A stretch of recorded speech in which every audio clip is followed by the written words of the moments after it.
Olá, eu sou Fernanda Cunha e aqui com o vídeo da série Conversa Aberta com o professor Marcos Pinheiro, arte educador em Portugal, precisamente em Lisboa. Ele é professor de expressão dramática e movimento criativo. Traz generosamente uma discussão acerca do que ele está fazendo hoje em tempos de pandemia com seus alunos e alunas em rede, em razão, logicamente, da restrição social. E nesse contexto, nós discutimos as questões que abarcam a estética pedagógica digital, no que tange a expressão, quando a expressão está na metodologia. Este vídeo, ele é um convite para você, professor, professora, abarcar, refletir conosco as possibilidades inventivas no âmbito da arte educação, das suas ações, das ações do professor Marcos Pinheiro no processo de ensino-aprendizagem pela arte. Vamos lá? Olá, Marcos, meu querido, um prazer singular estar aqui contigo novamente. Quero agradecer você novamente aqui, né? Espero que tenha muitas outras vezes. Bem, eu vou pedir para você se apresentar e depois puder contar aqui para a gente como é que está sendo as aulas, que no outro vídeo você estava observou acerca do acontecimento pedagógico na expressão digital com seus alunos e alunas, e ficou ali a curiosidade de como seria o próximo encontro. Eu peço que você se apresente, porque quem não conferiu ainda o outro vídeo, que eu vou deixar embaixo desse vídeo, aqui na descrição do vídeo, o link deste outro vídeo, como também vou disponibilizar um apontamento em alguma das partes do vídeo que poderá aparecer para a pessoa clicar e acessar o vídeo anterior. Mas, de todo modo, eu peço gentilmente a sua paciência para que você se reapresente, por favor, Marcos, querido. Ok, boa tarde, Nanda, boa tarde, professora Fernanda Cunha. Muito boa tarde, muito obrigado por esse convite, por essa insistência e por essa inquietação de estar me provocando para falar sobre criatividade na educação, essa criatividade que tanto me aguça, não é? Eu sou Marcos Pinheiro, baiano, dirigente sindical, ativista, trabalho no Conservatório Nacional de Lisboa, na escola de dança, numa escola profissional de formação de bailarinos, há 30 anos que sou cá, também sou professor formador, já trabalhei na formação de professores, fiz vários percursos nessa minha vida, nessa minha jornada, desde a minha infância até agora. É uma história de criatividade, com muito amor e muita simbologia, e todas as sementes plantadas e brutadas nesse percurso foram acolhidas e foram guardadas na minha biblioteca de vida, a qual eu utilizo hoje no meu processo pedagógico. Diga-se de passagem, estou cá, o Marcos está querendo dizer que ele está cá em Portugal, em Lisboa, não é isso, Marcos? Estou cá em baiano forte, né? Como todo baiano, representando muito bem a Bahia, os baianos, as baianas. Um baiano perdido em Lisboa, exatamente. Ou perdido, achado, mas é uma cidade maravilhosa, a qual eu gosto também de desenvolver, aumentei a minha capacidade de pesquisa, de trabalho, nesse processo meu pedagógico criativo, criando a minha forma de trabalhar, né? Eu não criei nenhum método, não criei absolutamente nada, mas absorvi várias coisas dentro de todas esse meu processo, desde do ator de rua, do bailarino de dança espanhola, do contador de história, do animador, do vendedor de sanduíche, do vendedor de doce, do massagista. Todas essas coisas foram um complemento na minha formação, né? E tudo se complementa. Depois aí vem os congressos, depois vem as brincadeiras, vem o contar história, aprender com o outro. E o teatro de rua foi uma base muito grande da minha vida, né? Que deu-me um processo gigantesco de desenvolver a minha comunicação comigo próprio, né, que é a linguagem minha entre eu e o silêncio, na minha narrativa de construir a minha organização pedagógica e até a minha própria aula, depois a organização para com o outro, né, a escuta do outro, e depois a escuta com os outros, né. Então veio todo esse processo, não é, Nanda? Que a gente vai fazendo nessa soma, né? A aprendizagem é uma soma, a gente já tinha falado nisso, né? A aprendizagem, por isso que eu falo nessa aglutinação, tudo se aglutina nesse processo. Você brincando, né, claro, traz a questão do perdido aí, mas a verdade é que os alunos, as alunas, pelo que eu tenho acompanhado de você, não é? Eles se encontram, né? E a sua atuação é uma atuação de encontros, né? De encontros afetivos, como você já se intitulou em outra conversa comigo. Confiram o outro vídeo com o Marcos, faço o convite novamente, em que você fala que você é um professor de coração, não é? Então, queria que você contasse aqui para a gente como é que foi esse encontro afetivo desse professor de coração no encontro cibernético, né? Pela rede, nos tempos agora de pandemia.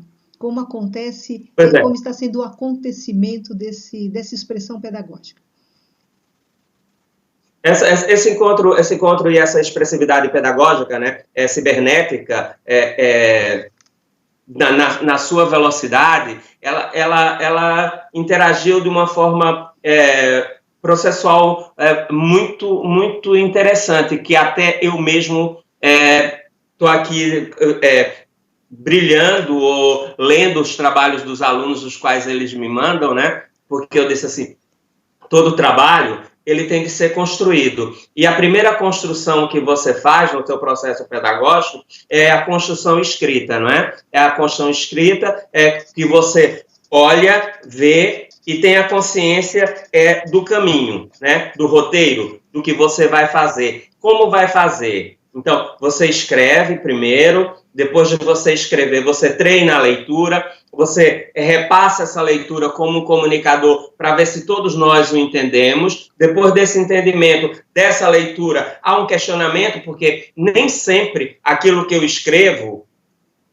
tem algumas coisas que me escapam, mas quando eu passo para o outro não entende, tem alguma coisa que ficou ali mal, tem alguma coisa que eu preciso acertar. Então, houve essa primeira forma de fazer isso. Todos fazem a sua leitura do trabalho, há uma análise do trabalho, de entendimento minha e dos alunos, que aí, nessa forma, eu passo a ser aluno também como os outros, porque todos eles que estão escutando, né? E há esse trabalho de silêncio que está sendo fantástico, de parar para ouvir os outros. Todos desligam o seu microfone, todos ouvem o texto que está sendo lido e depois todos opina sobre o trabalho. Opinar por o trabalho, dizer ao trabalho do outro, é valoração. Eu não quero desvalorizar, eu não quero que diga, olha, tá mal, tá feio. Não, porque não existe nada feio, não existe mal. Eu quero que diga o que é que está a faltar. Tá? O que é que está a faltar? Né? Então, eu comecei com as turmas de segundo ano, essa semana, e os alunos fizeram textos brilhantes. Outros, eles viajaram tanto na forma textual que já passaram para a forma criativa. E essa forma criativa é a expressão artística, onde entra o trabalho visual, onde entra o trabalho de expressão visual. E já tinha adereço, já tinha formas de cartazes a apresentar, já tinha objetos para trabalhar, já tinha um trabalho de simbologia do corpo, do onde, do como e porquê, entendeu? E a localização dessa história. Então, foi está sendo muito gratificante. Então, fizemos uma análise de todos os trabalhos, a correção de todos os textos. Eles começaram agora a me mandar umas gravações, a quais eu mandei a primeira da Ana, que me mandou, um texto muito interessante, que ela resolveu fazer o trabalho dela textual e corporal, utilizando a linguagem da dança e utilizando alguns objetos, e que ficou numa contextualidade atual. Ela está questionando esse momento, e ela trouxe a história do Ulisses para esse momento atual. Então, o que é que a gente está a fazer agora? Esse trabalho pedagógico, ele tem de ser completamente trabalhado fase a fase. Então, agora, essa foi a primeira fase do texto. A próxima aula da próxima semana é a apresentação desses vídeos. Todos eles vão apresentar os vídeos, aí nós vamos fazer o comentário dos vídeos, o que está bom, o que está certo. Tem alguns alunos que fizeram textos em discurso direto, eles vão mandar o texto para outro colega, vão escolher, não sou eu que vou determinar o colega. Ele vai pegar o mail e vai mandar para outro colega. Os dois colegas vão falar na telinha o texto em discurso direto, contracenar em discurso direto um com o outro, entendeu? E cada um depois vai copiar e fazer a sua imagem, manda para o outro e ela cria o seu vídeo. Então, é essa conexão que está sendo feita no trabalho da expressão dramática, expressão criativa e do movimento criativo. Então, e o que é que se está se fazendo? E vê-se que o trabalho está evoluindo. Então, nesse trabalho consta a linguagem da comunicação, que é a língua portuguesa, a língua materna, né? Tem o trabalho do movimento, que é a expressividade do movimento contemporâneo ou não contemporâneo, depende da forma que ele vai pôr. E depois tem toda a plasticidade, o que ele criou, né? Se ele criou um cartaz, para fazer, o Diogo fez um cartaz, todas as fases, passando o cartaz daqui a 5 anos, daqui a 3 anos, daqui a 4, sabe? Como é que foi o desenvolvimento da viagem do Ulisses, entendeu? E a Ana já fez em movimento, e a Pilar fez um trabalho maravilhoso, ela criou um globo enorme, entendeu? E ela criou os flocos, que são flores, que são, sabe, o coronavírus, que ele cai dentro do globo. E depois, mas ela queria fazer alguma coisa para o Ulisses matar queria fazer essa viagem, a viagem era muito longa, ela criou uma grande vacina, que foi um tubo de PVC, e ela criou uma vacina enorme, mas o Ulisses não viajava de barco, subia em cima da grande vacina e ia no globo, injetando, e o coronavírus ia morrendo. Então, de uma plasticidade tão criativa, tão bonita, ele estava dizendo, olha, você agora pega esse trabalho, fotografa e manda para a professora de EV, de Educação Visual, porque você já tem um complemento, as coisas vão se aglutinando por si só, né? Eu nem precisei dizer pedir à professora, não, o aluno já pegou o trabalho que é feito dentro de EV e introduziu, né? E dentro disso, dessa própria conexão da criatividade, ela vai se conectando e ela vai se aglutinando. E ela vai formando essa pessoa.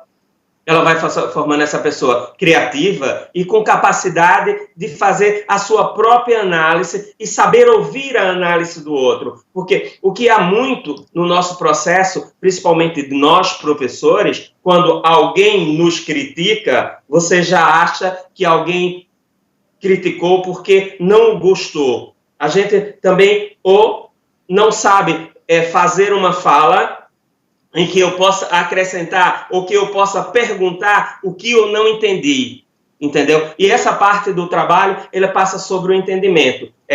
Criação é entendimento, análise é entendimento, ver uma obra de arte é entendimento, analisá-la é entendimento. E todo esse processo criativo de um texto é entender. Eu preciso entender aquilo que eu li, que eu vi, né?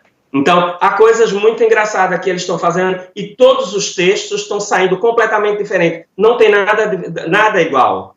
Nada igual, né? Então, ficamos a falar um tempo inteiro duas raparigas fizeram o trabalho da Circe, né? A Circe é a feiticeira na história, né? Aí os alunos, o Afonso disse assim: professor, mas como juntar essa história se eu tenho duas Circes, né? Aí eu disse: lógico, porque uma Circe é irmã, sabe, do Ulisses, outra Circe é irmã da Penélope. São duas Circes, elas são, por si só, sabe, elas entraram na família e elas competem. Uma Circe é bruxa e outra é bruxa má e a outra é bruxa boa. Uma destrói a coisa do outro e ela se complementa. E eles caíram na risada para ver. Eles saem mesmo, professor. Olha, boa ideia. Ah, então a gente pode fazer isso? Eu digo, lógico. Agora, não vamos desfazer a personagem, nem vou dizer assim, olha, vamos eliminar a Circe da Carolina porque não tá boa, ou a Circe da Madalena. Não, as duas estão perfeitas, as duas estão fantásticas. As duas estão fantásticas, né? E super engraçado como uma Circe envenenou as pessoas, como a Circe contagiou as pessoas, e a outra, depois de ter contagiado, e sentiu um remorso tão grande, que ela teve de refazer todo o processo dela para desfazer o mal que tinha feito à Terra, né? Então, há todo esse processo. Aí dentro desse processo você vai fazer analogia do trabalho. Aí você diz assim, aqui tem geografia, aqui tem história, aqui tem religião, aqui tem mal, aqui tem bom, aqui tem caráter e aqui tem falta de caráter. E o que é que devemos fazer? Como é que nós devemos agir para o futuro daqui em diante, né? E essa é a preparação que nós vamos fazer para os nossos alunos, né? Eu todo dia preparo o meu aluno para o futuro. Eu não preparo para ontem, não. Eu preparo para o amanhã, né? Porque amanhã eu não sei. Eu tenho de dar esses alunos motes para eles terem essa substância de saberem se defender, de saberem criar, de saberem dialogar, de saberem justificar a sua comunicação, né? Então, a aula foi nesse tom, e foi muito bonita, porque, assim, a aula começou, era 11 horas, eles já tinham entrado, antes tinham terminado a outra aula, correram para vir para a aula, aí disse, professor, nós não temos mais outra aula, o senhor fica até o senhor aguentar? Eu disse, ficamos até aguentar. E nós ficamos até 12h30 a discutir trabalho por trabalho. Uma mãe entrou e disse, professor, pelo amor de Deus, eu tenho de desligar o computador. O meu filho, eu disse, ótimo, pode desligar, mas eu estou aqui de coração. Foi eles que me pediram, eu estou a me dar. E eles estão a me dar tanta coisa, eu estou a aprender tanto com eles, entendeu? Mas tudo bem. Ah, e o professor não se incomoda do Daniel apresentar o trabalho na próxima aula? Eu digo, não, essa abertura foi uma abertura para quem podia ficar. Quem quer, ganha.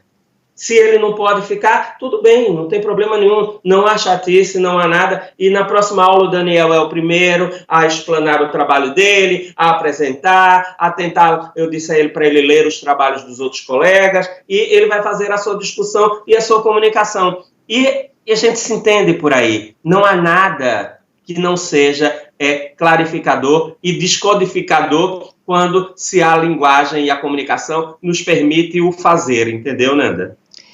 Claro, Marcos, observando que a sua aula, você tinha comentado, que ela, na outra gravação, que ela geralmente agora, nesse momento, pela rede, ela tem sido de 20 minutos. Quer dizer, a aula começou às 11, iria até às 11h20, mas os alunos, então, já pediram no início da aula para que pudesse ficar até onde desse, e foi ali até 12h30. É isso, né? Exatamente. E essas coisas que você recebe de presente, quando o aluno te pede isso, é um presente, é porque ele diz assim, professor, é importante, professor, olha, a ideia que o senhor nos deu foi tão importante porque eu passei a noite toda, eu desligava a televisão e ficava sonhando, aqui acordado, como eu ia vos apresentar. Interessante. Entendeu? Então, sim. Essa viagem é fundamental, entendeu, Nanda? Essa viagem dos estímulos que nós somos capazes, nós, professores, somos capazes de estimular os nossos alunos dentro dessa afetividade, entendeu? E, Marcos, quando você traz essa questão do Ulisses, então eu estou entendendo que você traz um código erudito, né? Que os alunos estão contextualizando no tempo do agora, no caso da pandemia, né? Pandemia contemporânea. Então, você traz essa relação do código erudito com a contextualização no agora. Isso não tem um pouquinho aí de abordagem triangular, não? Tem abordagem triangular, isso lembra-se da Ana May Barbosa, né? Porque a Ana May, quando eu falo na abordagem triangular da Ana May Barbosa, também eu lembro do Laban, também, que é a dimensão do movimento na sua triangularidade, né? Quando você vê aquele trabalho que a Ana faz, daquele movimento dela, dentro daquele pequeno espaço, ele tem todo um trabalho labiano de Laban, entendeu? E depois tem essa abordagem triangular da Ana May, da sua própria concepção e da criação, né? E depois dessa divisão dela, de fazer todo esse processo, é fundamental, né, nesse processo, né? Você enxergar isso e fazer essa análise. Se eu passar um trabalho desse, pedir para Ana May fazer uma análise de um trabalho desse, ela vai aferir rapidamente todo o processo dela de trabalho, como tu também, que é uma especialista no processo triangular da Ana May, tu vais aferir todo esse meu processo e o processo do aluno, o qual eu faço, sabe, subtilmente, não é? Essa forma de chegar ao aluno dentro desse processo pedagógico também, que é um método, não é? É muito interessante porque eu enalteci a questão aqui da abordagem triangular. É claro que você já observou todo um processo da sua vida que acaba culminando na sua metodologia de aula, né? Mas eu inferi aqui a questão da abordagem triangular, porque muitas vezes a arte educadora, acaba, por uma questão errônea, dividindo o momento histórico, o momento da informação, o momento da decodificação, contextualização, o momento da produção. E como você traz como ênfase na própria epistemologia desta disciplina que você trabalha, dessa área de conhecimento que é um processo criativo, né?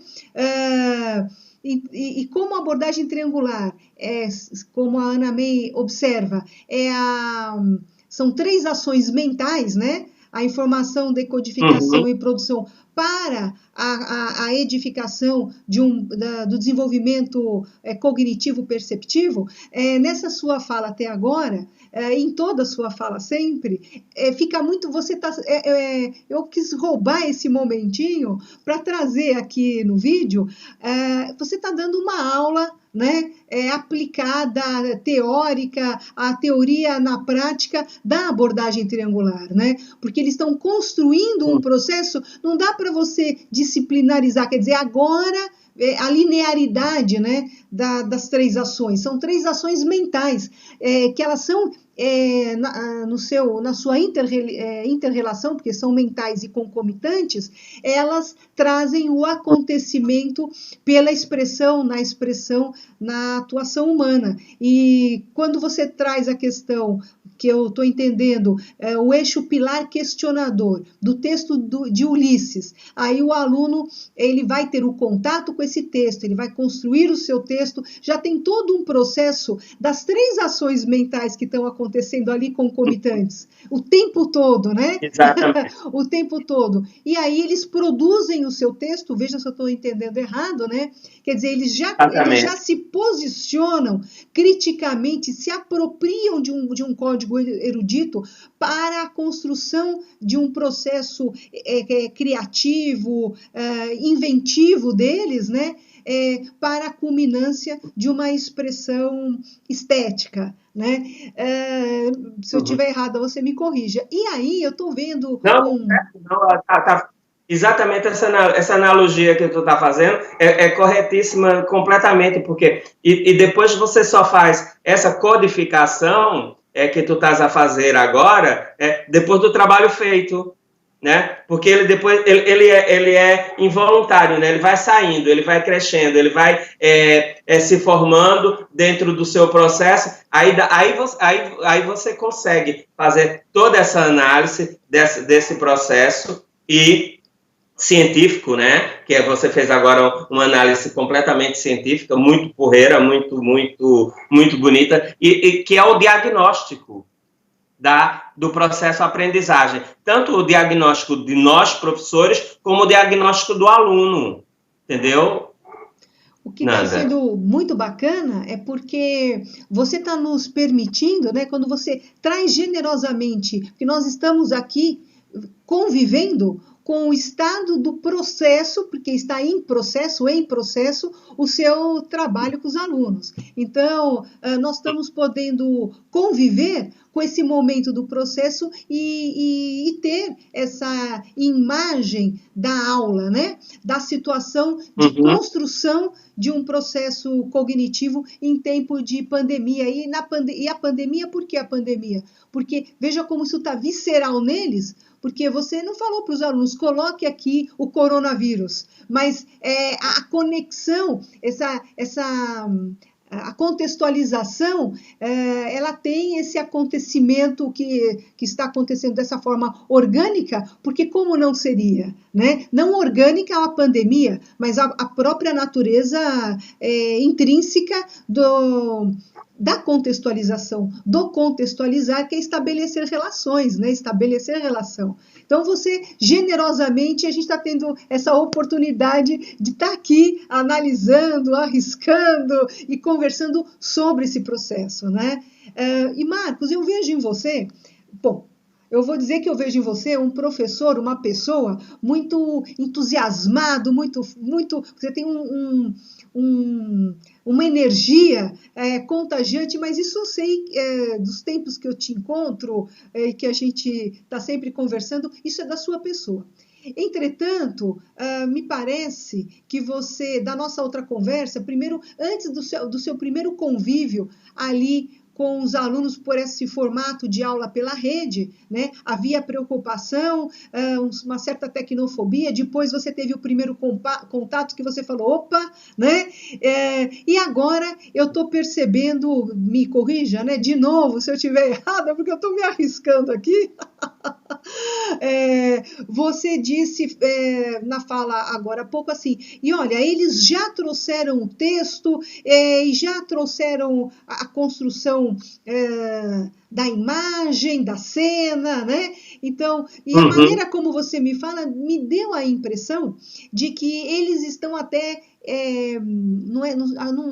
não é o termo correto, porque se eles estão fazendo, eles não estão se adiantando, eles estão no tempo deles. Mas se compararmos com outras turmas ou com outros momentos, qual momento que eu estou querendo fazer uma comparação aqui, não para dizer se é melhor ou pior, mas o que está acontecendo com essa turma é que talvez se eles estivessem, ou as outras turmas no presencial, eles ainda não tivessem dado esse salto, né? Não estou querendo dizer que o salto é porque está na rede, pode ser por esse momento tão especial e talvez aí mostre a necessidade que se tem do professor, da professora, chegar até os alunos que não podem chegar em aula, né?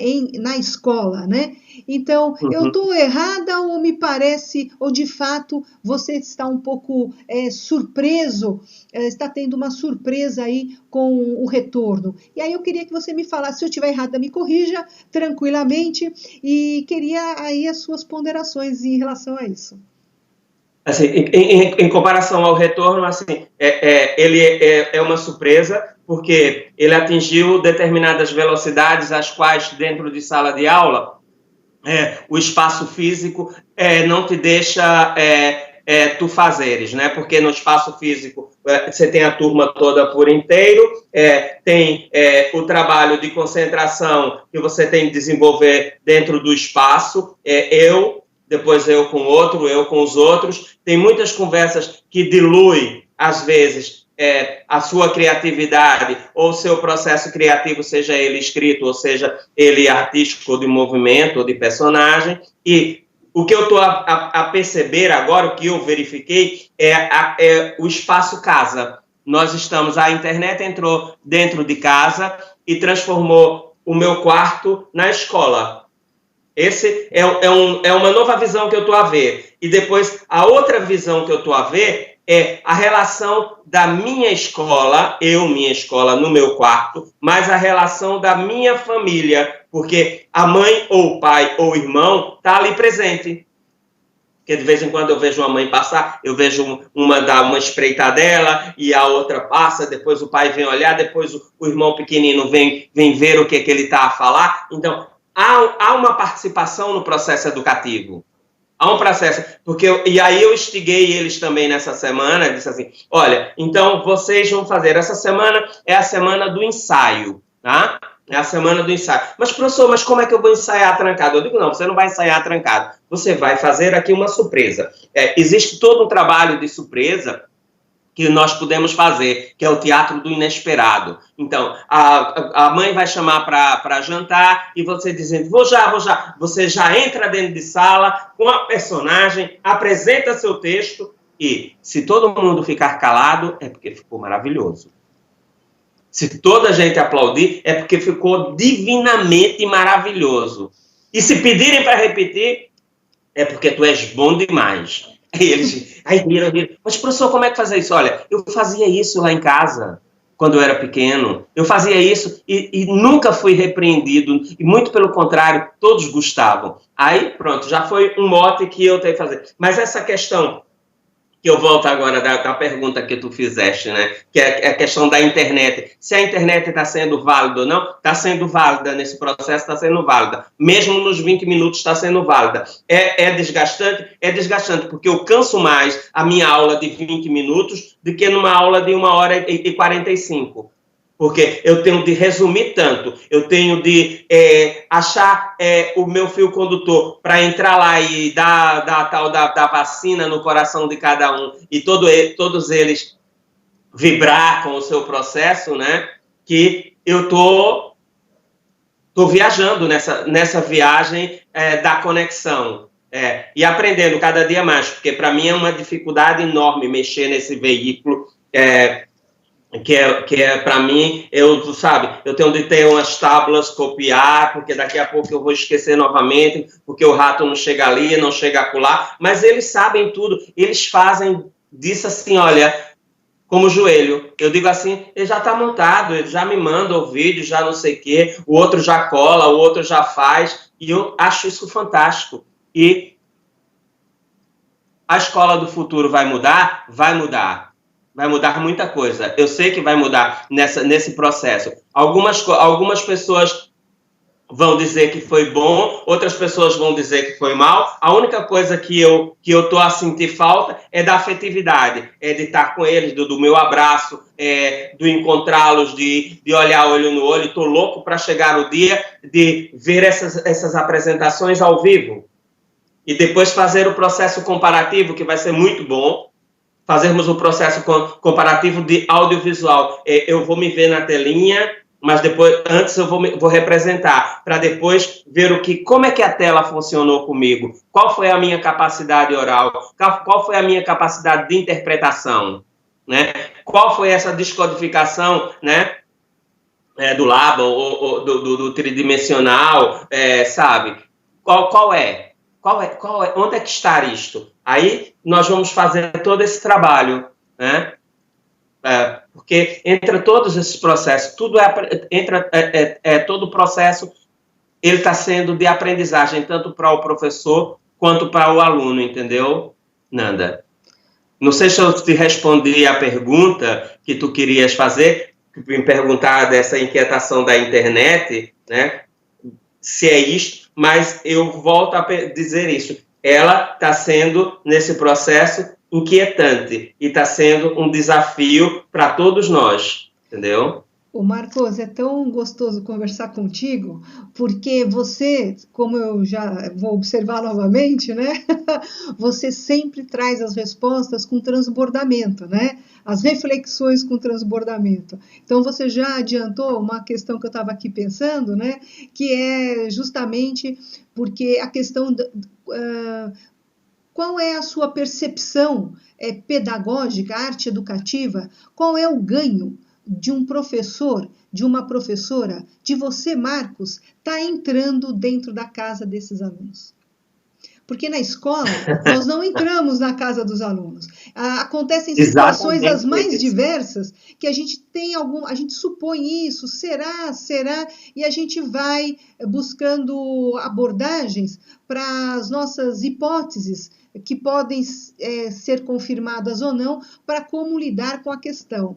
Não é? Entretanto, fica aqui a minha curiosidade de qual pode... O que acontece no ato arte educativo, na construção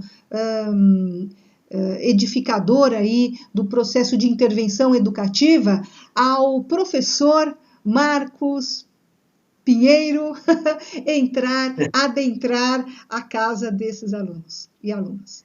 Essa questão que você falou,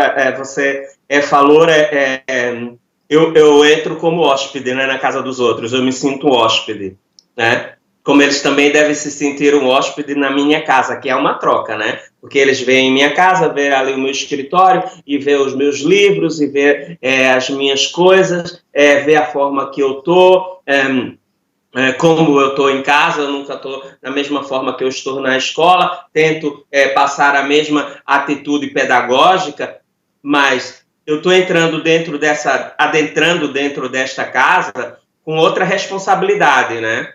Com a responsabilidade maior, não só de dar responsabilidade ao aluno, mas também de pedir uma responsabilidade também da família, porque temos essa questão primordial que eu não sou responsável por a educação do seu filho, eu sou um complemento.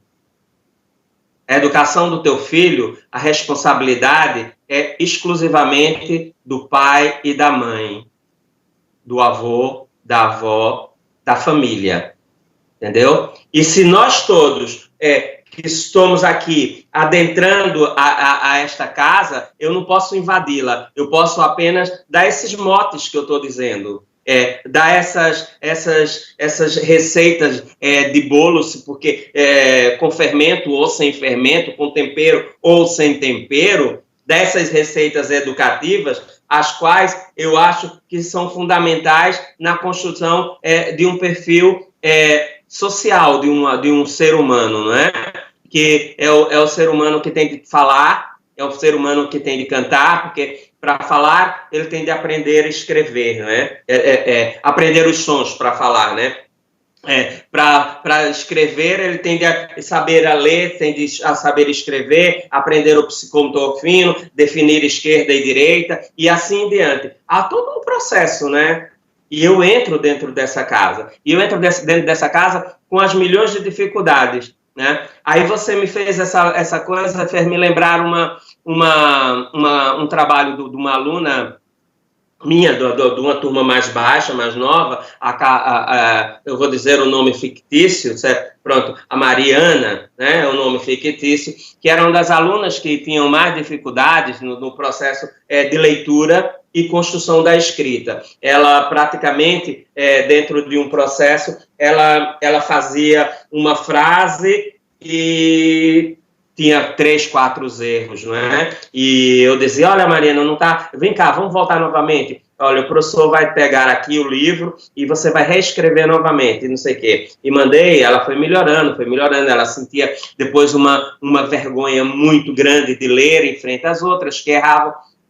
E, de repente, ela me apresentou um texto maravilhoso. E leu perfeitamente. Eu acho que ela passou essa semana todinha treinando o texto para ler. E depois, no final, eu perguntei a ela, o texto está muito bonito, porque você começou com a história narrativa e depois passou para o discurso direto. quem te ajudou a fazer o texto?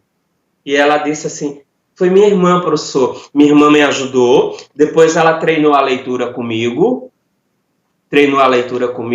eu fiquei lendo, e eu disse, olha, tu leste divinamente. E as outras colegas também disseram assim, pô, que bom, tu leste muito bem, tá muito bem. E eu disse assim, e qual a tua participação da história? A participação da história, eu disse, eu contei à minha irmã como era a história da viúva e o papagaio, que é outra história que passa em Londres, a história de uma viúva e um papagaio.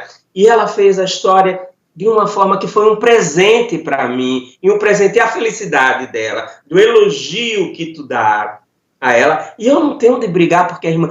É esse trabalho que a gente tem de fazer, entendeu? É esse trabalho da família, entendeu? É esse adentrar, entendeu, Fernanda? Que eu quero que seja feito. Eu acho que nesse momento agora, nós temos de responsabilizar a família, porque se o aluno não o fizer, aí é um problema exclusivamente da família, é porque ele não deu tempo. Né? Eu compreendi muito bem a mãe do outro rapaz dizer, não, professor, chegou uma hora que eu tenho que desligar o computador, porque chega de computador. Ótimo, ela tem uma regra dentro de casa, e eu a respeito. E eu sei que na próxima aula ele vai me apresentar com uma qualidade maravilhosa. Entendeu? Marcos, riquíssimo. Então, nós estamos aqui diante do professor Marcos Pinheiro, que não era, e talvez ainda não seja, e nem precisa ser, né, um apaixonado pelas tecnologias.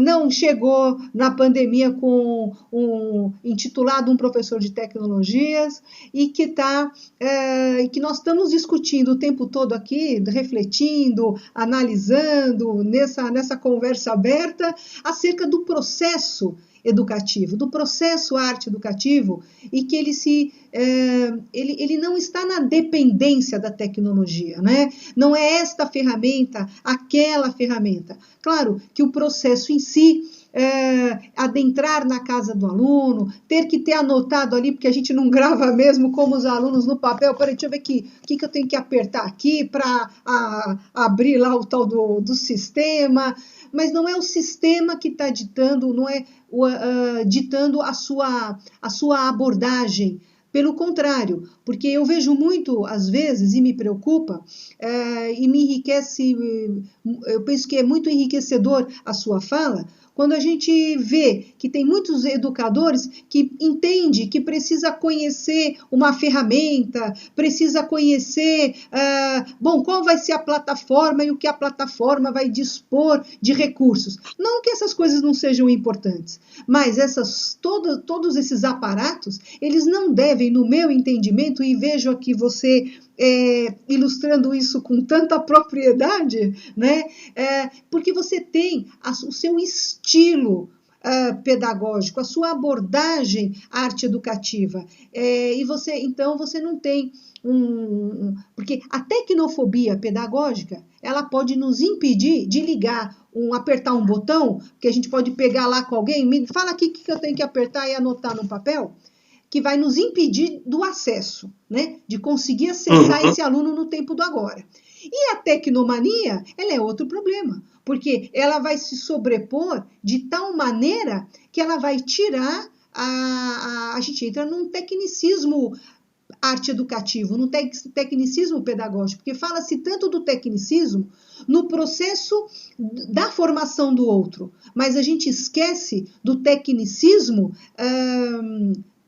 tecnicismo pedagógico, tecnicismo arte educativo, da ação educativa, da ação do educar. Então, aqui nós não estamos falando em nenhum momento de recursos tecnológicos, não é verdade?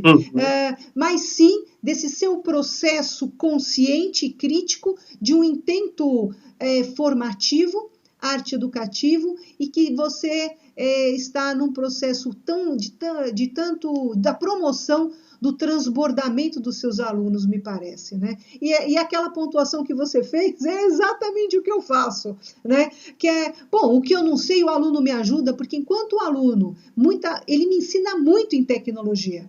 Poxa, Fernanda, mas você não é da área de tecnologias? Eu sou uma professora de 50 anos da área de tecnologia, que eu me aproprio do que o aluno sabe, porque enquanto o aluno me ensina a tecnologia, eu ensino o aluno a pensar a tecnologia criticamente, né?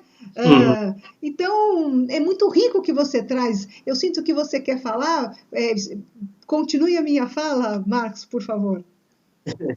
Não, essa coisa da tecnologia que você fala, é assim, eu não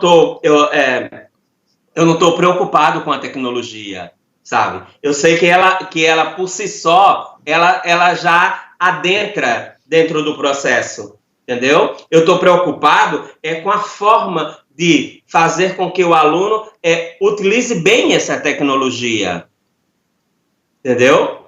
Eu quero que ele saiba utilizar no processo do seu complemento como ser humano, no seu processo de complemento para o outro, do processo de complemento para o bem, não nesse processo do perder o tempo, da ociosidade, né?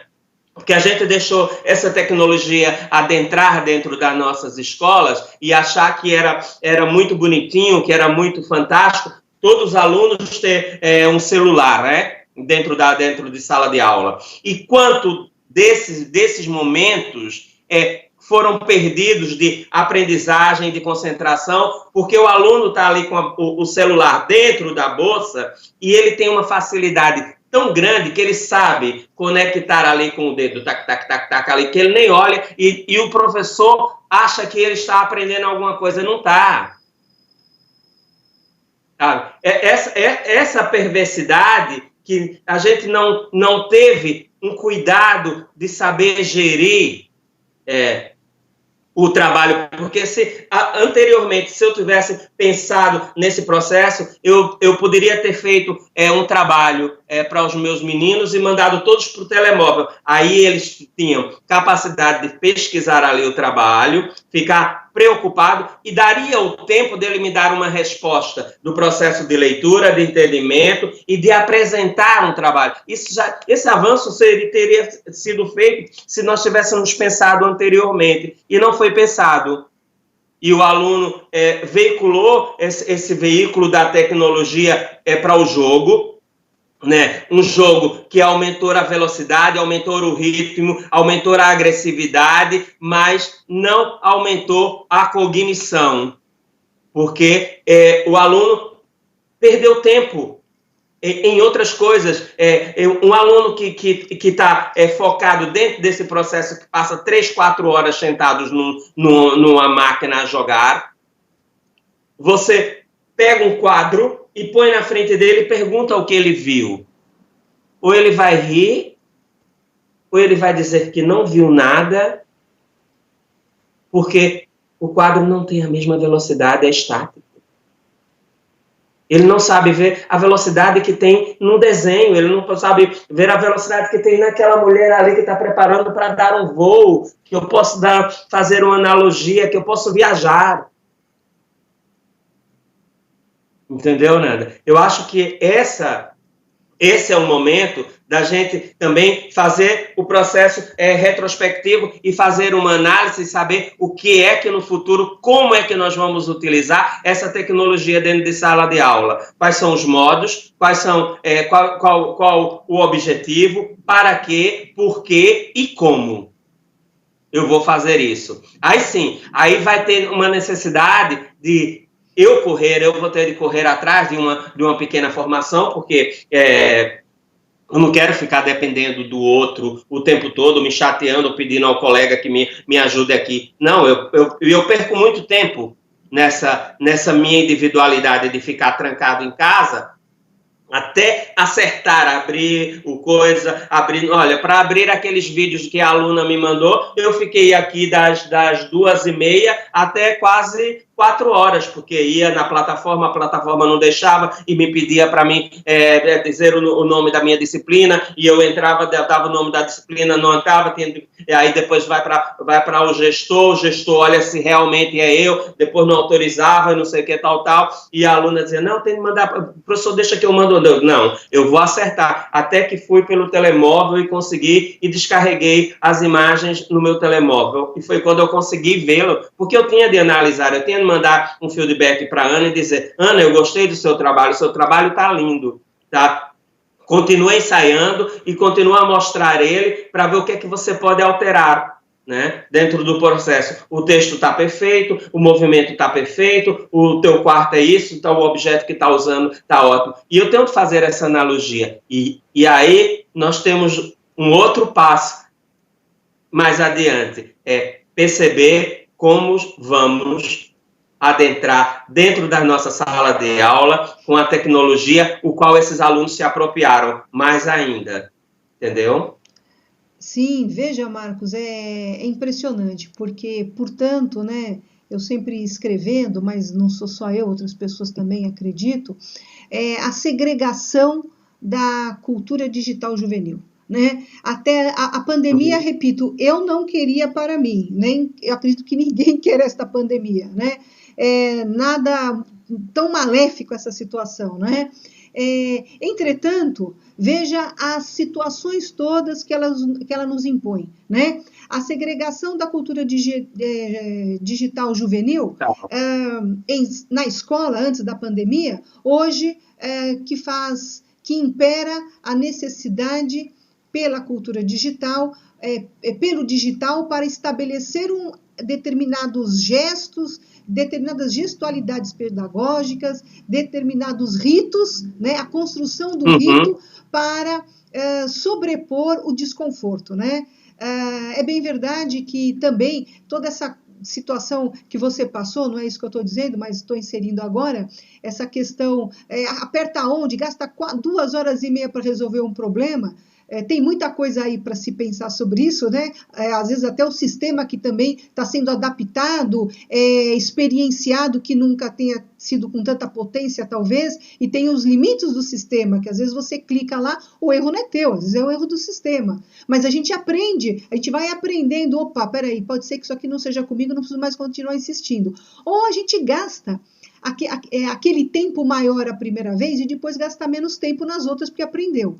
O professor, a professora hoje está vivendo com uma certa intensidade o que a gente sabe como educador, que o processo de aprender, ele é um processo que aprender dói, né? Mas a construção desse aprender, ele vai se atenuando. Por isso, o processo de ensino-aprendizagem para diminuir o máximo do possível o estranhamento. E a gente, no momento empírico, como docentes, que não nos propusemos, por N mil motivos, a experienciar a tecnologia, talvez por um curso, outras situações como você colocou, que poderia atenuar a nossa dor, né? A descoberta ela fica mais árdua, né? E sim, que rico o que você trouxe, essa questão de como as crianças, os jovens, eles falam, eles vivem o universo, eles estão imersos na cultura digital,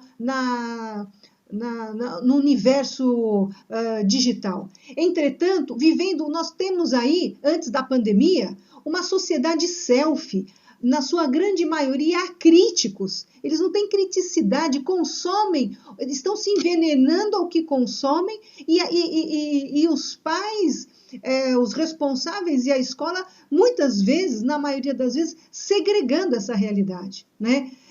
A sua disciplina, a sua atuação com eles, por exemplo, e que grande exemplo, eles estão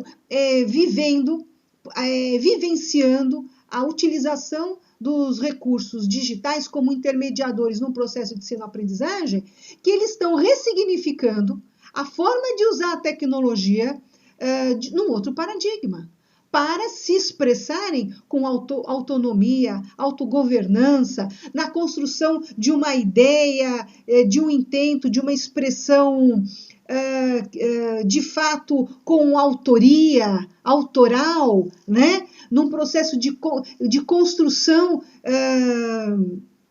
de um exercício expressivo. E é o que você disse, e o vídeo ele tem sido muito relevante. E quando você fala, vou levar esse vídeo para a sala de aula, você está pensando ricamente no depois. Tem aqui na sua fala o depois, quando eu estiver na sala de aula, vou abraçá-los, vou mostrar esses vídeos, vamos comparar, vamos ver os ganhos, vamos analisar. Veja, primeiro tem aí uma pedagogia da esperança, né? Porque sairemos dessa situação, né? Você está certo, e essa certeza que você traz para mim e para quem nos ouvir, você certamente leva para os seus alunos, porque dizer a eles que depois vamos comparar é uma pedagogia da esperança necessária, fundamental. Sabemos que os jovens, numa determinada idade, eles têm uma dificuldade de flexibilizar, né? É o 880. Se o pai ou a mãe erra nisso, se a professora ou a professora erra naquilo, não tem bom, erra naquilo, mas tem um outro lado positivo. O adolescente tem uma fase muito periclitante, né? E trazer essa comparação, que você traz essa esperança, o coronavírus, ele não é um espaço pedagógico sem saída, né? Espera-se, né? E já tem a data do desejo, né? E já, portanto, a do acontecimento. E você trazendo essa relação, é rico demais, né, Marcos? Se quiser completar aqui... Esse caminhar do sonho, né? Essa projeção do sonho, que é uma projeção da capacidade educativa do aluno, e é um futuro também que a gente vai desenvolver. Porque quando eu vou fazer essa analogia do que foi feito, não é? Com um processo ansioso, que eles vão querer mostrar, eles vão querer ver o trabalho do outro, eles vão riem do trabalho do outro, eles vão admirar o outro, vai sair já uma futura aula, né? Vai ser uma futura aula para um processo futuro. Para um processo futuro, novos processos criativos, e não está estagnado nada, porque a educação não se estagna, não é? Né? Você falava naquela coisa da aula passada do Paulo Freire, né, do escrever com a varinha no chão, a substituição da lousa, né, a terra passou a ser a lousa, e depois o gajo teve o bom de ter uma lousa, o quadro que antigamente era negro, e depois passou a ser verde, toda a evolução contemporânea, e o giz, né, depois o giz que vinha, depois o giz colorido. Depois, a evolução da tecnologia, veio o quadro eletrônico, onde o professor faz clac, já aparece tudo, ele já traz tudo escrito lá e só vai dando clac, clac, clac, e já aparece tudo, né? Então, toda essa contemporaneidade, ela é feita dentro desse processo cinematográfico que eu faço, da minha evolução, para contar essa história, entendeu? Fortíssimo. E nada vai apagar, sabe, o pauzinho do Paulo Freire a escrever no chão, a ensinar aquelas pessoas, a alfabetizar aquelas pessoas, sabe, no Rio Grande do Norte. Nada vai apagar isto, sabe? Nada vai apagar a lousa que a gente brigava para apagar o quadro. Professor, eu quero apagar o quadro. E ficava a fila, né? Para quem queria apagar o quadro. Aquela coisa. E ninguém se incomodava de sujar do pó de giz. Hoje não. Hoje já sujar de pó de giz é uma coisa, sabe? Ai, o giz vai me causar alergia. E quem é que se importava com alergia naquela época, né? E ver essa evolução tecnofóbica, tecnomaníaca, e onde ela é mais rápida. Agora, o professor já traz tudo preparado, só vai PowerPoints e lança, e o aluno corre ali para copiar, os outros agora já nem copiam, já gravam no telemóvel, já tira foto, já leva para casa e já passa, sabe, para o papel, depois vai estudar. Então, todas essas ferramentas hoje é ferramenta da história, da evolução da educação. A tecnologia não está de um lado da educação, ela está dentro da educação, né? Nós que temos de saber utilizar da forma mais sábia, mais conveniente, mais lógica, para que também não podemos, mas não podemos de esquecer dos livros, né? Nós podemos esquecer a forma de paginar, porque senão eu vou esquecer o meu lado psicomotor, que é fantástico. Eu não posso esquecer do lápis para grifar o livro. Eu não vou, porque eu não posso riscar o meu computador, entendeu? Muito rico. Veja, o que você traz eu não consigo nem me calar, que eu deveria ficar mais calada, né, Marcos? Mas... Não, a gente está dividindo essa live, a gente está dividindo essa aula, e eu estou aprendendo contigo um monte de coisa também. A gente está aqui nessa troca que é fantástica. Você é sempre delicado, né? Se imediatamente a gente cair numa ilha, nós vamos precisar de utilizar, se desejarmos utilizar o graveto escrevendo na terra, né? Quer dizer, o educador, a educadora, primeiro existe o momento do susto, né? Depois do susto vem o processo do recriar, porque como eu vou, qual metodologia, quais recursos eu vou utilizar com criticidade para promover o quê? Né? E a partir do que tenho. Né? Então, essa narrativa histórica do seu olhar para trás, ele mostra no tempo do agora que, não dá para a gente utilizar mais a lousa verde, a lousa branca, a lousa amarela, sei lá eu que cor, né? Quantos professores aqui no Brasil, a lousa digital, ela não é uma prática. Não é uma prática? Ou seja, se tiver, imediatamente você entra numa escola, ou numa instituição de ensino, nós, professoras e professores brasileiros, que não temos na nossa prática, na grande maioria, a lousa digital, nós vamos pedir a conta ou não vamos dar aula, ou vamos ser incapazes porque a lousa é digital? Não, nós vamos aprender. E nós vamos ver como fazer e como interligar, enfim. Né? Por quê? Porque nesse seu trabalho, o que a gente vê com muita clareza é a expressão que eu já disse no outro vídeo, convido quem não assistiu a outro vídeo, assistam, que é essa expressão pedagógica digital. Porque o que se impera é a promoção do desenvolvimento de uma expressão crítica dos alunos, né? Com autonomia, né, para tornar essas pessoas melhores no sentido mais humano e necessário da palavra para existir, né, Marcos? Marcos, olha, é tanta coisa a falar, você é uma provocação, portanto, você é um professor, né? Como seria um educador se não fosse um provocador? Né? Como seria esse educador? Veja que você também traz uma coisa que eu tenho visto em diferentes conversas, nessa vivência do agora, infelizmente, da pandemia, que coloca em cena, aqui hoje eu vou colocar 2 paradigmas. O primeiro, a escola conteudista, o conteúdo pelo conteúdo, que pode não levar a nada num processo de entendimento para que aquilo serve. Hoje que a escola chega dentro da sala, dentro das casas, os pais, porque eu pensava que os pais acompanhavam os seus alunos, os seus filhos. Eu não imaginava que os pais, não que todos não façam isso, mas o que eu estou vendo é que existe um percentual importante de pais irresponsáveis que eles não acompanhavam os alunos. Então, agora os alunos reclamando tanto do conteúdo, eles sempre reclamaram do conteúdo. E não é o conteúdo. No meu entendimento, o aluno, às vezes, ele expressa errado uma coisa certa. Para que aquele conteúdo? Que a educação tem que ter sentido, tem que dar sentido. Exatamente. Agora, se o pai, a mãe, ele deixa o seu filho, a sua filha, para a escola educar, no sentido mais amplo da palavra, eu tenho visto pais reclamando, porque ele está em casa, ela está em casa, mas quem vai fazer essa atividade? Mas os pais não acompanhavam? né?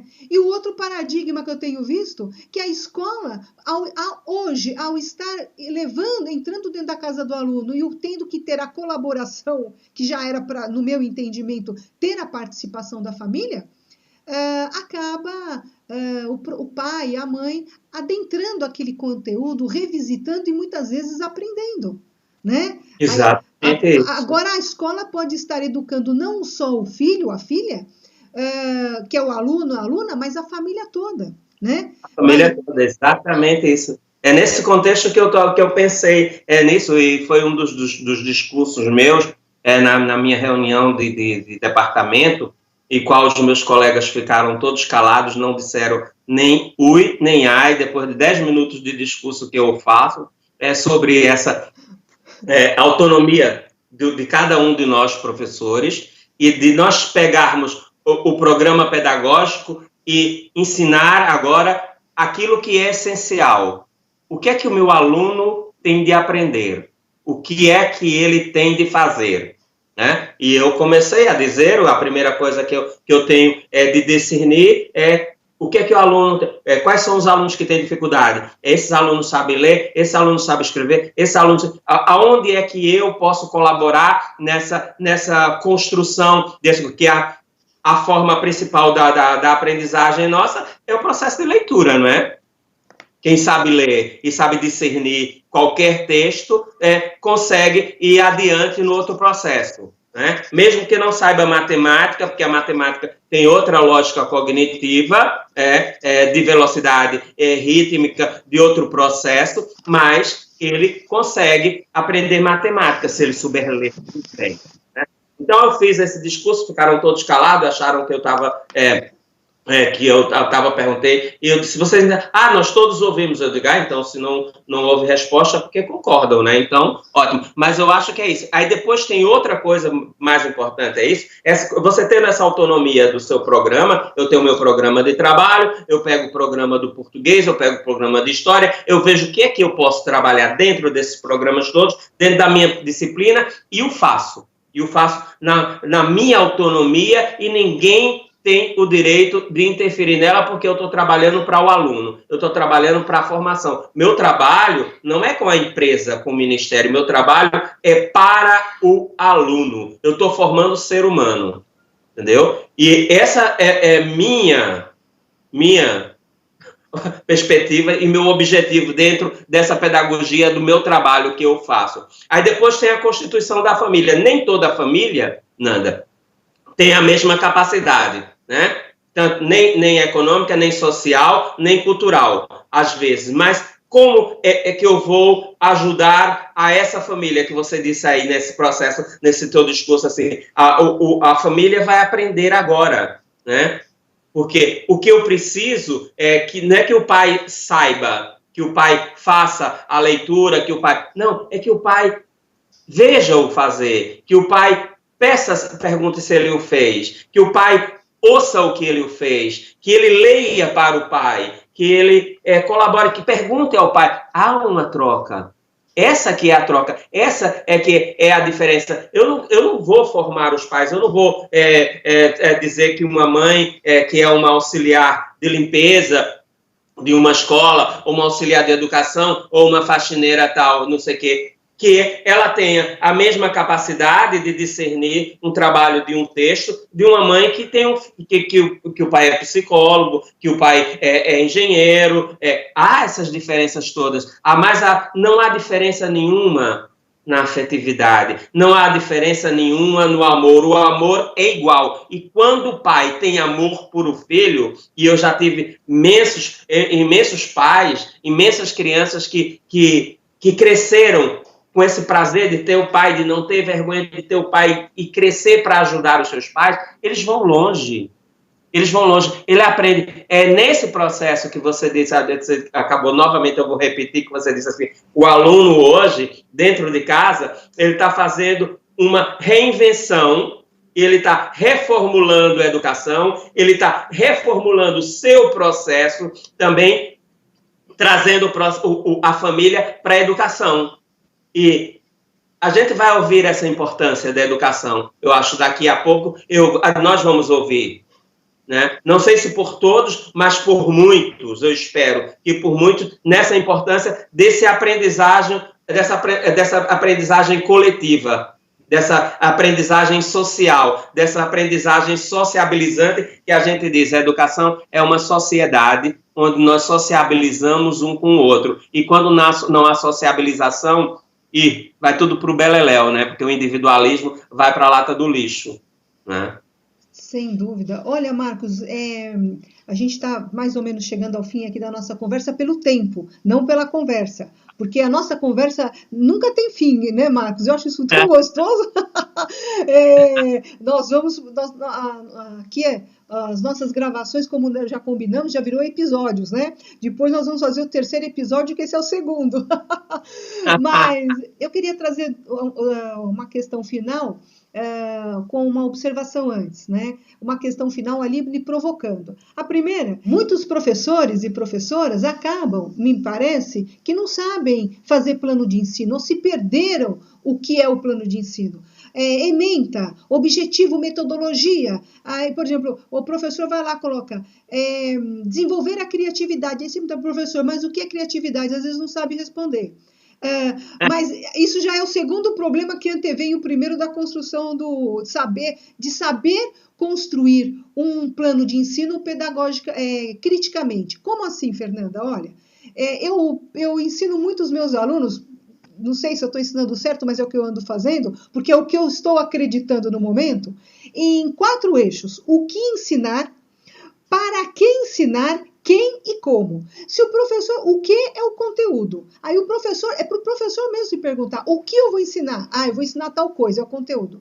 Aí o professor tem que se perguntar, para que eu vou ensinar isso? Se o professor não sabe para que ele vai ensinar isso, aquilo ali, quer dizer, aquele o que não tem relação nenhuma com a vida, olha, talvez ele possa escolher outro o quê? Outro conteúdo, porque tem muita coisa a ensinar. O próprio roteiro ali de obrigatoriedade de um conteúdo para uma turma já tem até previsto um percentual, não sei se é 20%, 25%, que conforme o país, o estado, sei lá, você pode não cumprir tantos por cento. Então, se você pode não cumprir tantos por cento, se você se pergunta, professora, o que eu vou ensinar é isso, mas você não consegue se responder para quê? Olha, aí depois vem quem você vai ensinar isso, para você adequar o como, que é a forma como você vai abordar aquilo, ou o próprio contexto. Hoje, em tempos de pandemia, como eu vou ensinar isso? É a pergunta que está mais em questão, mas as pessoas acabam esquecendo o que, para que e quem. Se você ficar só no como, você também não vai achar nada. Você vai viver uma tecnofobia incrível, né? E aí, dentro dessa situação toda que eu estou colocando, nós estamos conversando, eu queria lhe trazer uma questão, se você pudesse refletir aqui, que então é a educação que tenha sentido, né? Eu penso, pais irresponsáveis, quando colocam seus filhos na escola, antes de matricular, a primeira questão que eu faria era o seguinte, eu iria perguntar para um professor, para a professora ali numa reunião, ou para o diretor, mas escuta, eu queria ver um plano de ensino qualquer, de qualquer disciplina. Aí, aí a diretora, o coordenador, levava lá aquele plano. E eu, então é esse plano, mas traz o professor junto. Aí eu pegava aquele plano de ensino e ia perguntar, professor, eu estou vendo que você vai... Aqui tem um item X, que é para ensinar tal coisa. Para que serve isso? Se o professor, a escola não souber responder, eu ia para outra escola. Eu não ia pôr meu filho, minha filha, ou a quem eu fosse, ou seja responsável naquela escola. Então, a pandemia, ela coloca em questão a família, ela coloca em questão de que família nós estamos falando numa constituição humana de edificação, do que se edifica ali naquele seio familiar, né? E a escola, né? Naquele discurso de que é só ensinar para o vestibular, qual é a importância da questão do vestibular? Né? O que a escola tem que moldar o vestibular tem que moldar a escola, os pais têm que moldar toda a escola e vestibular, para que a gente, porque aqui no Brasil tudo é ditado pelo vestibular, para que a gente leve médicos mais humanos, professores mais humanos e todas dentistas, profissionais mais todos humanos, os profissionais, né? Mais humanos. E aí eu lhe pergunto, nesse parâmetro, porque você me provocou na educação com os sentidos e que tenha a escola que tenha sentido, a educação que tenha sentido e a educação que forme os sentidos, né? Nesse sentido pleno humano. Aí eu queria lhe perguntar o seguinte: para que serve a arte na escola? Qual a importância de ensinar a arte, ensinar pela arte, no seu ponto mais intrínseco, transversal, enfim, o que você me diria a importância de você ensinar arte para os seus alunos e alunas? Em tempos de pandemia, inclusive.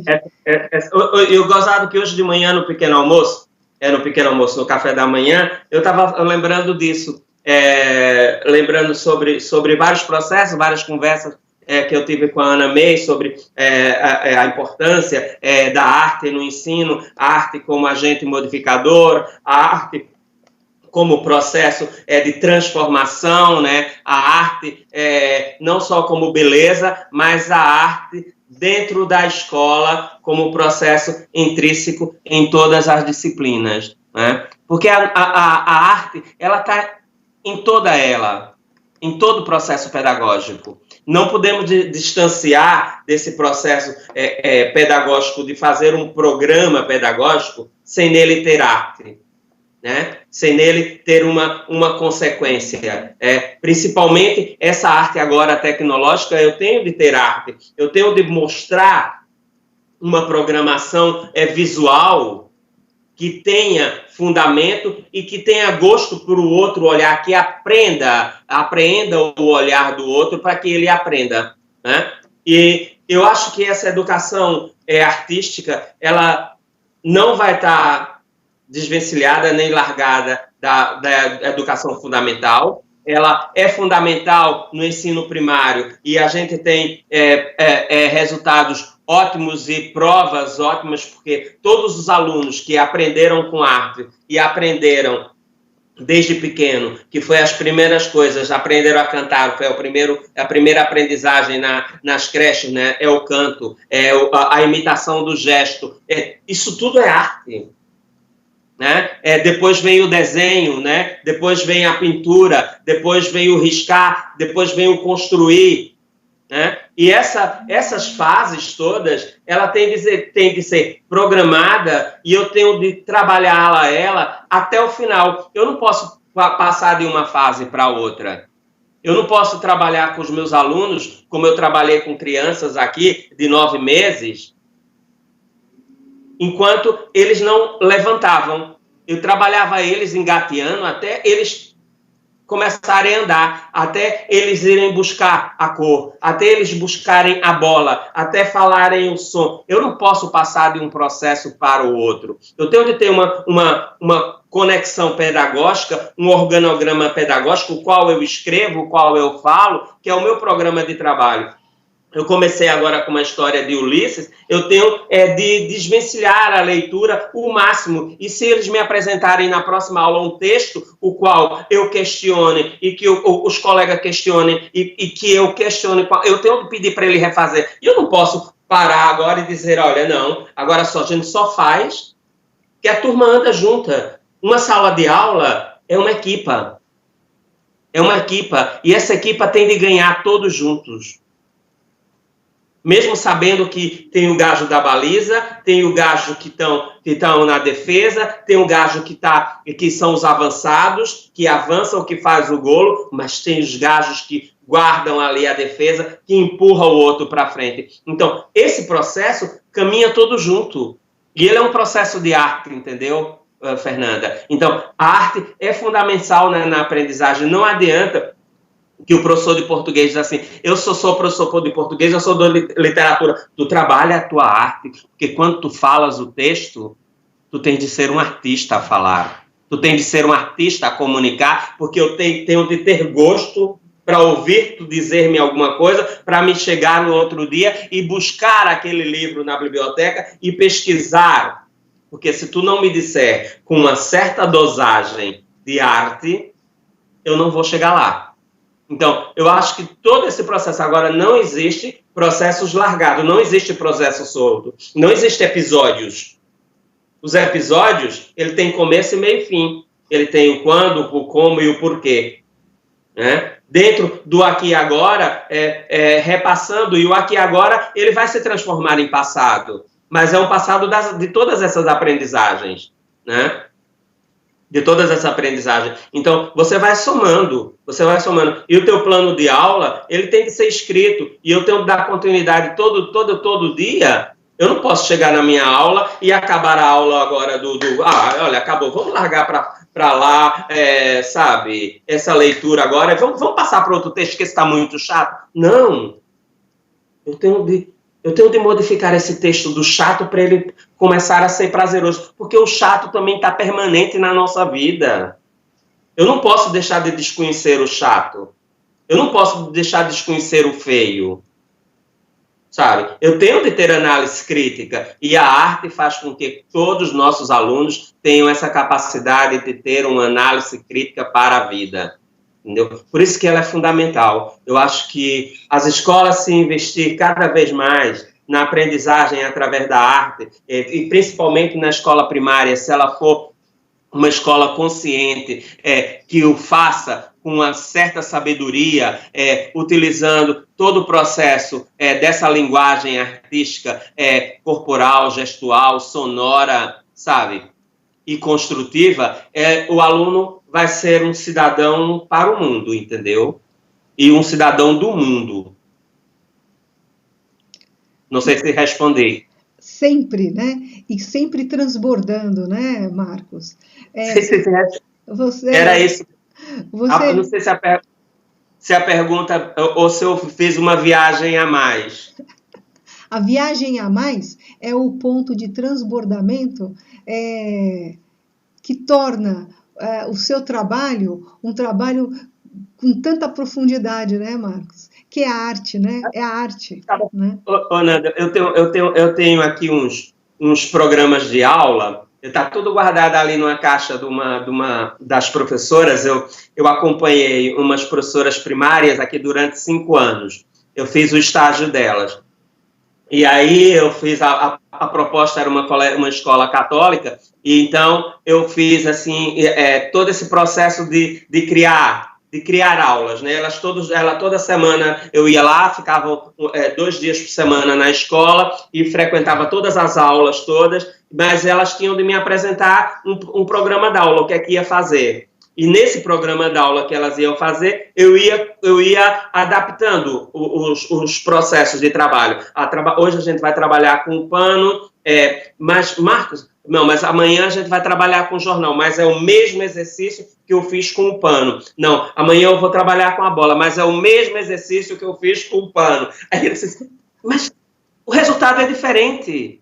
Todos os resultados, porque as formas são diferentes, o pano tem uma estética, o jornal tem uma estética, a bola é redonda, a bola salta, e várias formas. Então, aí você avança no seu processo pedagógico. Agora, o professor tem de levar um tempo para fazer isso.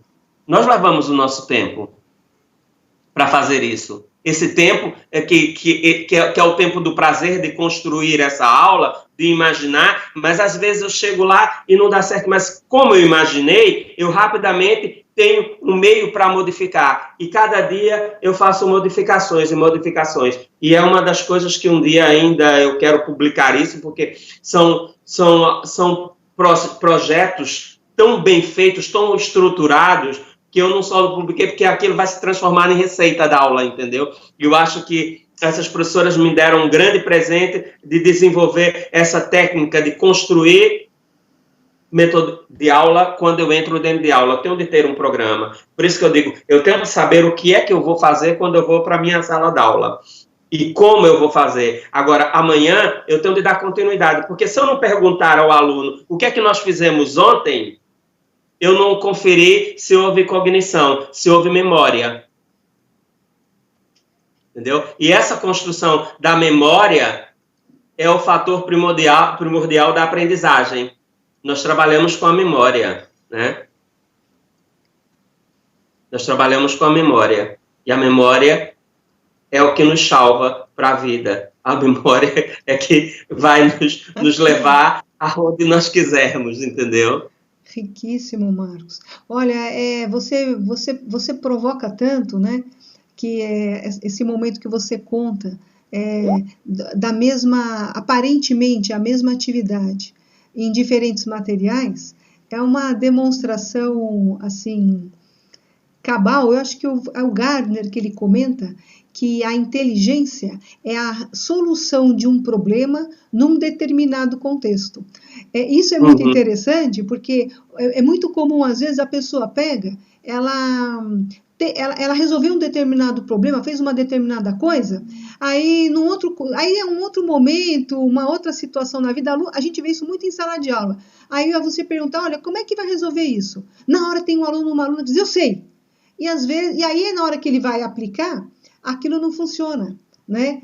Porque o material é outro, o momento é outro, e, portanto, vai sair diferente. Quer dizer, veja a profundidade desse trabalho seu com os seus alunos e alunas, professores, né, que você trabalhou com a formação. Viver isso é muito forte, né? É claro que você deu um exemplo que eu imagino como deve ser o todo, né?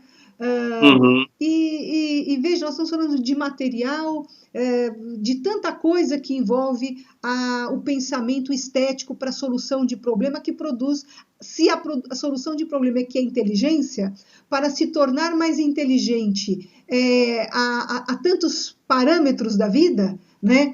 Quantos materiais nós temos que estar mais preparados, mais preparadas para a desenvoltura daquela estética em questão, que é o que você está trazendo, né? A formação de uma estética para a vida. Tirar a arte da escola, da vida. Cadê a vida? Como fica a vida? Cadê a vida, né, cara? Se eu tirar a arte da escola, cadê a vida? Se eu tirar uma aula de canto da escola, cadê a alegria da escola? Se eu tirar uma aula de educação visual, cadê o desenho? Onde é que está a forma? Sabe? Se eu tirar uma aula, sabe, de teatro, onde é que está a representação? É a mesma coisa, eu não posso só se consumir, sabe, que é português, matemática, físico-química, porque eu vou formar médicos, não, e essas formas, onde é que eu vou criar médicos com sensibilidades, né? Onde eu vou criar engenheiros com a sensibilidade estética, onde é que eu vou criar arquiteto com a sensibilidade artística de transformar, sabe, os ângulos em artes universais, né? Então, é fundamental a arte, né? Não existe nada sem arte no mundo, né? Nem mesmo na religião, nas diversas religiões, nos diversos cleros, nos diversos cultos, a arte está intrínseca, né? Quem não aprende a pensar pela arte, com a arte, através da arte, que arte terá dentro da epistemologia da sua área, né? A matemática, como vai pensar a estética matemática? Bom, hoje eu torço muito para que os cientistas, né, que estão aí à frente de tanta pesquisa para resolver o problema do coronavírus, eles tenham a qualidade de uma mente estética, científica, de uma mente estética bem desenvolta para esse salto urgente, emergente, que espera-se ainda para o tempo do imediato, né? Imediato. A sociedade imediatista está tendo que aprender a esperar. Marcos, a gente vai finalizar, infelizmente, por conta do tempo, e eu queria lhe dizer o seguinte: o meu muitíssimo obrigada, né? O carinho e a admiração que eu tenho por você. Nossa, que conversa maravilhosa! E se você quiser fazer aqui, ou passar uma mensagem para as pessoas que estiverem aqui nos assistindo, fica aberto aqui para você. Não, você começou a falar na arte, na importância da arte, na educação. Eu acho que todos os professores, principalmente os professores da rede primária, que, por favor, agarrem a arte nos vossos corações e transformem a vossa sala de aula em um grande palco onde a arte seja ensinar e transformar o outro. Fantástico, um beijo enorme no seu coração. Obrigado. Ninguém sabe que você não está me vendo, né? Que nós estamos usando um recurso aqui para conseguir ter a promoção que vejam o nosso diálogo, né? Mas vou finalizar então esse vídeo com a imagem que você nos traz sempre, me trouxe no outro vídeo com a mão, agradecendo. Muito obrigada, Marcos, e um beijo enorme no seu coração. Beijo no coração. Obrigadíssimo, um beijo no seu coração.